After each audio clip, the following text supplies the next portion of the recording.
आप सभी। I hope आप सभी लोग अच्छे से अपनी प्रिपरेशन कर रहे होंगे। आज का जो मेरा मोटो था इस वीडियो को बनाने का वो मेनली ये था कि मुझे प्रीलिम्स के बारे में आपसे बात करनी थी। जो प्रीलिम्स में सेक्शन होता है रीजनिंग, क्योंकि I teach you reasoning, so I want to talk you about reasoning section. Reasoning section के अंदर भी मेनली मुझे जो बात करनी है वो है पजल्स, क्योंकि और जो टॉपिक्स हैं लाइक स्लॉग्स हो गया एंड अदर्स जो भी टॉपिक्स रहते हैं हमारे रीजनिंग में, वो क्या होता है बच्चे सॉल्व कर लेते हैं। ठीक है, जो मेन हमारा रहता है पजल्स, जो सबसे ज़्यादा डिफ़िकल्ट लगता है बच्चों को वो है पजल्स, कि पजल्स को हम कैसे पकड़ें, किस तरीके से हम पजल्स को सॉल्व करें। इसी टॉपिक के बारे में आज मुझे आपसे बात करनी थी। पजल्स की अगर हम बात करें, प्रीलिम्स से स्टार्ट करते हैं। प्रीलिम्स के अगर हम पजल्स की बात करें तो 20 मार्क्स का होता है और उसमें 35 क्वेश्चंस आते हैं। 4 पजल्स तो हमें देखने के लिए मिलती हैं। 4 पजल्स तो रहती हैं और 4 पजल्स 5 मार्क्स की होगी, तो 20 मार्क्स तो हमारे इसी के रहते हैं। और अगर पेपर को और थोड़ा डिफिकल्ट बनाना हो तो क्या करते हैं, 5 पजल्स भी डाल देते हैं। ठीक है, और ये जो भी पजल्स आती हैं इनमें एक पजल तो ट्विस्टेड रहती है, बहुत ट्रिकी रहती है, जिसको सॉल्व करने में बहुत ज़्यादा टाइम कंज्यूम हो जाता है। एक पजल तो ऐसी रहती है। और जो बाकी की 4 पजल हैं वो इजीली हाँ सॉल्व हो जाती है, बट उसके लिए प्रैक्टिस की ज़रूरत होती है। अच्छी खासी प्रैक्टिस के साथ ही आप उसको हर पजल को 2 से 3 मिनट में, हाँ, पजल्स के लेवल के अकॉर्डिंग डिपेंड करता है पजल्स का लेवल कितना है और उसमें कितनी पॉसिबिलिटीज़ बन रही हैं, किस पॉसिबिलिटी में आपका बन जा रहा है वो। तो उस सारी चीज़ पे डिपेंड करता है कि पजल्स मिनिमम आपकी सॉल्व हो सकती है, 1 मिनट में भी हो जाती है पजल सॉल्व, कुछ 1 मिनट में सॉल्व करने के वाली आती हैं, या 2 या 3 या 4। ठीक है, तो प्रीलिम्स की पजल्स इतने टाइम पे सॉल्व हो ही जाती है हमारी एक पजल। और बात करनी थी मुझे, अगर हम बात करें कि पजल्स को आप किस तरीके से उठाते हो, पजल्स में क्या मैटर करता है। पजल्स में जो मैटर करता है वो ये है कि आप अपने स्टेटमेंट को किस तरीके से नोट डाउन कर रहे हो। सबसे पहले तो आपको अपने स्टेटमेंट्स को शॉर्ट में नोट डाउन करना होता है।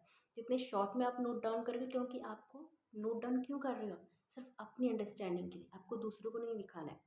सिर्फ आप अपनी अंडरस्टैंडिंग के लिए पजल को नोट डाउन करते हो, जो भी स्टेटमेंट है कि मैं इसको कैसे फिर उठाऊँगा या उठाऊँगी। ठीक है, तो फर्स्ट जो चीज़ मैटर करती है पजल्स को सॉल्व करने में वो तो है स्टेटमेंट को नोट डाउन करना। और सेकंड चीज़ है कि आप पजल्स की जो पॉसिबिलिटीज़ बन रही हैं, एक पजल में हो सकता है सिंगल पॉसिबिलिटी, जो कलर के लेवल के क्वेश्चन सॉल्व हो जाते हैं सिंगल पॉसिबिलिटी से। और बात करें 2-3 पॉसिबिलिटीज़ भी बन जाती हैं। पीओ प्रीलिम्स की अगर हम बात करें 2-3 पॉसिबिलिटी बनती है, 3-4 भी बन सकती है मैक्सिमम, इतनी बनती है प्रीलिम्स की अगर बात करें। तो आपको पता तो नहीं है कि आपका क्वेश्चन फर्स्ट पॉसिबिलिटी लगा के सॉल्व हो जाएगा या सेकंड लगा के ही सॉल्व हो जाएगा। तो आप एक जगह से पकड़ते हो, और पकड़ना भी कहाँ से है ये भी मैटर करता है कि मिनिमम पॉसिबिलिटी जहाँ से आपकी बन रही है। सपोज एक बॉक्स बेस्ड पजल है, आपकी मिनिमम पॉसिबिलिटी अगर ऊपर से लग के बन रही है तो आप ऊपर से पॉसिबिलिटी लगाना शुरू करोगे। अगर नीचे बॉक्स से पॉसिबिलिटी आपकी जल्दी सॉल्व हुई, मिनिमम पॉसिबिलिटी लग रही है, तो नीचे से लगाना शुरू करोगे। ठीक है, ये भी मैटर करता है कि आप कहाँ से लगाना शुरू करोगे जिससे आपका क्वेश्चन जल्दी सॉल्व हो जाए। और ऐसे अगर सर्कुलर रेक्टेंगुलर जो भी शेप वाले हैं, सर्कुलर हो गया, रेक्टेंगुलर हो गया, और क्या रहता है हमारा, सर्कुलर हो गया, एक स्क्वायर, हाँ स्क्वायर, इनमें क्या रहता है आप ज़्यादा से ज़्यादा एक्सपेंड, और बॉक्स की किसी भी पजल की बात कर लो, ज़्यादा से ज़्यादा जहाँ पे आपका स्पेस क्या हो रहा है, फिल हो रहा है, एक्सपेंड हो रहा है, तो वहाँ से आप पॉसिबिलिटी को लगाना शुरू करते हो।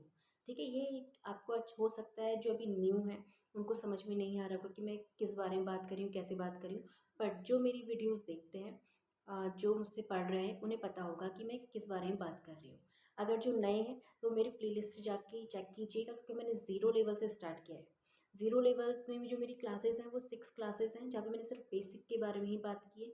कलर के बेसिक की 3 क्लासेस ले रखी हैं, एंड पीओ प्रीलिम्स बेसिक की 3 क्लासेस ले रखी है, जहाँ पे मैंने आपको क्या बता रखा है मेन थिंग, कि आपको स्टेटमेंट्स को कैसे नोट डाउन करना है, और आप अपनी पजल्स को कहाँ से स्टार्ट करो कि वो जल्दी बन जाए।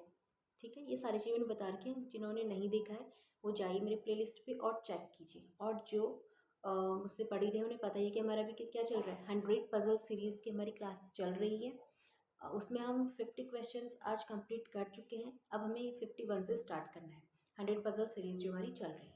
ठीक है, हाँ, तो पजल्स के बारे में हम बात कर रहे हैं। पजल्स में मेनली यही रहता है कि आप स्टेटमेंट को किस तरीके से नोट डाउन कर रहे हो, और दूसरा जो रहता है वो है कि कहाँ से आप पज़ल्स को उठा रहे हैं, और उठाते भी कहाँ से, जहाँ पे जब सबसे ज़्यादा कनेक्शन बन रहे हैं वहीं से हम पज़ल को उठाते हैं। ठीक है। हाँ, तो यही इसी बारे में मुझे आपसे बात करनी थी कि अगर आपको पज़ल्स बनाने में बहुत ज़्यादा दिक्कत हो रही है और आपका बहुत ज़्यादा टाइम कंज्यूम हो जा रहा है, और आप पज़ल्स को लिख लिख के, हर एक पॉसिबिलिटी को आप लिख लिख के अगर चेक कर रहे हो, तो ये आपका सही तरीका नहीं है। ऐसे आप जल्दी पज़ल सॉल्व नहीं कर पाओगे। जल्दी सॉल्व करने के लिए, क्योंकि एग्ज़ाम में बहुत कम टाइम होता है और हमें एग्ज़ाम के अकॉर्डिंग प्रिपेयर करना है। पज़ल तो बन जाएगी, अगर हमारे पास फ्री टाइम है, आप पज़ल 20 मिनट में, 1 घंटे में, 2 घंटे में तो बन ही जाएगी आपकी। मेंस की बात कर लो, बन ही जाएगी। बट मैटर क्या करता है कि एग्ज़ाम के अकॉर्डिंग हम अपने को प्रिपेयर कर रहे हैं या नहीं। तो एग्ज़ाम में पज़ल बनानी है तो आपको 2-3 मिनट में प्रीलिम्स के पज़ल को निपटाना होगा। और वो कब निपटा पाओगे, जब आपको पॉसिबिलिटी फटाफट चेक करनी आती हो। पॉसिबिलिटी फटाफट चेक कैसे करोगे? हमारा जो तरीका है, क्या करके, ओरली हम चेक कर लेते हैं डॉट और टिक मेथड से, या डॉट डॉट का यूज़ करते हैं और टिक का यूज़ करते हैं। मैं 2 ही चीज़ों का यूज़ करती हूँ।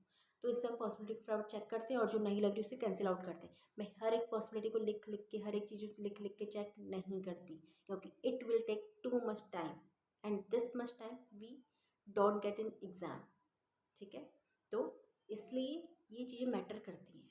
अगर आपको पज़ल्स बनाने में दिक्कत हो रही और वाक़ई आप इम्प्रूव करना चाहते हैं, सचमुच अगर आप अपनी प्रिपरेशन को बूस्ट करना चाहते हैं, तो आपको मेरी प्लेलिस्ट में जाना चाहिए और देखना चाहिए कि वहाँ पे मैंने किस तरीके से सॉल्व किया है। आई एम डैम श्योर आपको समझ में ज़रूर आएगा। ये तो मैं बोल सकती हूँ। समझ में आए तो अच्छी बात है, जो मैं बोल रही हूँ कि आपको समझ में आएगा ही आएगा। बट आप एक बार चेक तो कीजिए, बैठिए और किस तरीके से मैंने बताया है उसे ध्यान से सुनिए और सॉल्व करना शुरू कीजिए।